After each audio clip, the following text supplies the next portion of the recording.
প্রচুর গরম পড়েছে, আর ভালো লাগছে না, আমি আর সহ্য করতে পারছি না এই গরম। কিছু ব্যবস্থা করো মা। গরম পড়েছে প্রচন্ড গরম, আর পারা যাচ্ছে না, শরীর হাসফাস হাসফাস এত গরম পড়ে গেছে তো। ঠিক আছে তুই দাঁড়া, আমি তোর এই ব্যবস্থাটা করে দিচ্ছি। হ্যাঁ বাবা, আগে ব্যবস্থা করে দিচ্ছি, তোর ব্যবস্থাটা করে দিচ্ছি। আমি বুঝতে পারছি তোর গরম লাগছে, তোর কি আমার নিজেরও গরম লাগছে। আমি তোর ব্যবস্থা দেখ না, গরম থেকে বাঁচার জন্য তোর ব্যবস্থা করে দিচ্ছি। দাঁড়া, করে দিচ্ছি, দাঁড়া। এবারে শান্তি পেয়েছিস সৃষ্টি? বাবা আর গরম লাগছে না, এবার ঠিক আছে। ঠিক আছে এবার? সেই এবার ভালো হয়েছে বল।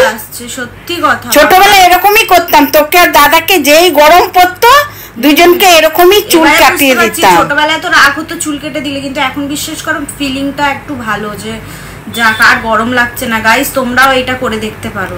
হ্যাঁ, আমি ছোটবেলায় তোকে দাদাকে তারপরে আমার বাবা মাও আমাদেরকে চুল কাটিয়ে দিত এই গরমে। তো গাইস এইটা তোমরা করে দেখতে পারো যদি তোমাদের গরম লাগে। আর ওর লুকটা কেমন লাগছে তোমরা একটু জানিও।